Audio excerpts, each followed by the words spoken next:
Hiram, roi de Tyr et Salomon.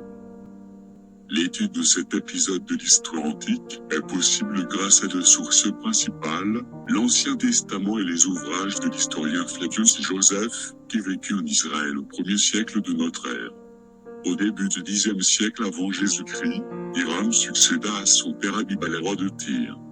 Il travailla au développement et à la prospérité de sa cité, en agrandissant les deux ports et en les reliant pour un canal qui traversait la ville. Il érigea de nouveaux temples pour Belcar et Astarté. Son activité ne manqua pas d'attirer l'admiration de ses voisins et contemporains les rois d'Israël, David et Salomon, avec qui il entretint des liens amicaux et commerciaux. Désireux d'offrir un temple pour son Dieu, le roi David contacta Hiram pour les préparatifs. La mort l'ayant arraché au sien, c'est à son fils, le roi Salomon, que revint la charge de mener à terme ce projet. Il demanda à Hiram de lui fournir le bois de cèdre et de lui prêter ses architectes et maçons afin de réaliser son dessein. Le message précisait: « Tu sais bien que mon père David n'a pas pu construire un temple pour le nom de Yahvé, son Dieu, à cause de la guerre que les ennemis lui ont faite de tous côtés, jusqu'à ce que Yahvé les eût mis sous la plante de ses pieds. Maintenant, Yahvé mon Dieu m'a donné la tranquillité alentour, je n'ai ni adversaire, ni contrariété du sort. Je pense donc à construire un temple au nom de Yahvé, mon Dieu, selon ce que Yahvé a dit à mon père David. Maintenant, ordonne que l'on coupe des arbres du Liban. Mes serviteurs seront avec tes serviteurs, et je te paierai la location de tes services, selon tout ce que tu me fixeras. Tu sais en effet qu'il y a chez nous qui sont habiles à abattre les arbres comme les Sidoniens. » Lorsque Hiram entendit les paroles de Salomon, il éprouva une grande joie et manda ceci: « J'ai reçu ton message. Pour moi, je satisferai tout ton désir en bois de cèdre et en bois de genévrier. Tes serviteurs les descendront du Liban à la mer, je les ferai remorquer jusqu'à l'endroit que tu manderas, je les délierai là, et toi, tu les prendras. De ton côté, tu assureras selon mon désir, l'approvisionnement de ma maison. » Le pacte entre Hiram et Salomon fut honoré et dura 20 ans. Hiram fournit le bois de cèdre et de genévrier. En échange, Salomon procura chaque année 20 000 mules de blé et 20 000 mesures d'huile vierge. Salomon céda également 20 cités de Galilée. Les historiens rapportent que Hiram ne fut pas entièrement satisfait, alors Salomon lui promit une expédition commune vers le mystérieux pays d'Ophir afin de ramener l'or et les pierres précieuses. L'aménagement intérieur du temple fut décrit dans la Bible, livre des rois, chapitre 6, en ces termes: « Il garnit de planches de cèdre la face interne des murs du temple depuis le sol jusqu'aux poutres. Il couvrit de planches de genévrier le sol du temple. Tout était en cèdre, aucune pierre ne paraissait. Le Saint des Saints fut revêtu d'or fin. Il fit un autel de cèdre et le revêtit d'or. Cet autel se trouvait dans le Saint des Saints. Tout le temple le revêtit d'or, absolument tout le temple. Dans le débir il fit 2 chérubins en bois des lianes. Chaque chérubin avait 10 coudées de hauteur, une aile avait 5 coudées et la seconde aile 5 coudées, soit 10 coudées d'une extrémité à l'autre. Il revêtit d'or les chérubins.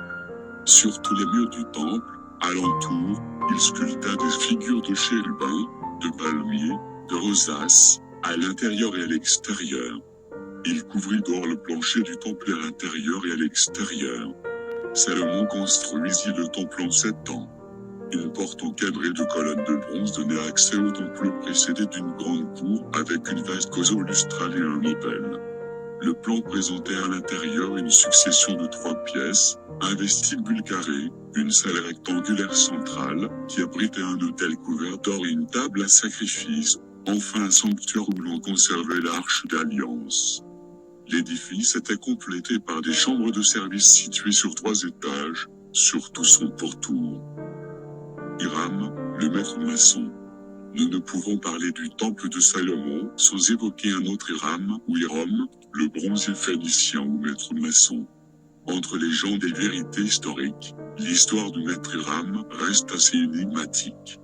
Le livre des rois, Hira, 7, 13-45, le présente en ces termes. Le roi Salomon demanda de pouvoir engager Hiram de sortir, qui était fils d'une veuve de la tribu de Nephtali.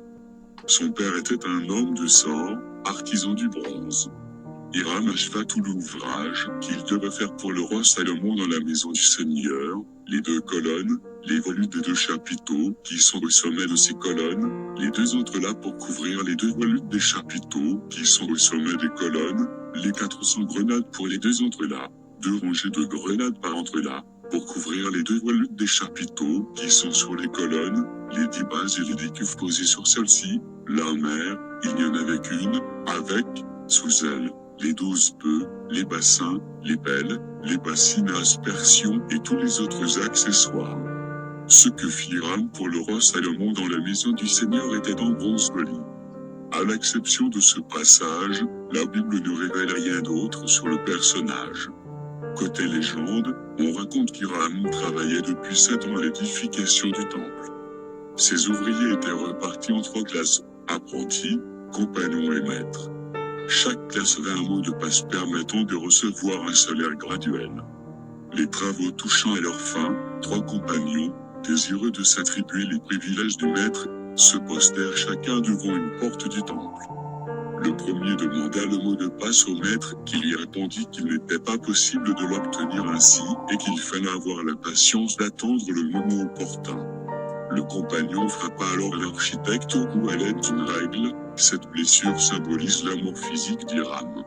Le deuxième compagnon, ayant obtenu la même réponse, porta sur le sein gauche du maître un puissant coup d'équerre. C'est la mort sentimentale.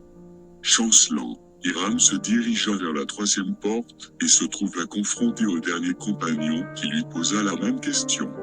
Le coup de maillet, porté par ce dernier, acheva son agonie. Cette 3e mort correspond à la mort mentale de l'architecte.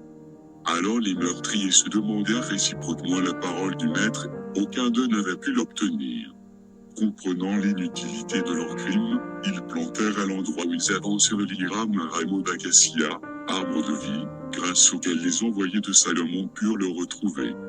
Cette légende marque fortement la symbolique maçonnique. L'accession au grade de maître, mort symbolique, reprend les étapes de l'assassinat d'Hiram, celui-ci symbolisant l'homme juste et vertueux mis à mort à cause de l'ignorance. Ainsi dans le rituel maçonnique, le récipiendaire est recouvert d'un drap noir et une branche d'acacia est placée sur le drap. À la question « Êtes-vous maître ?», l'initié doit prononcer la phrase rituelle « L'acacia m'est connu ».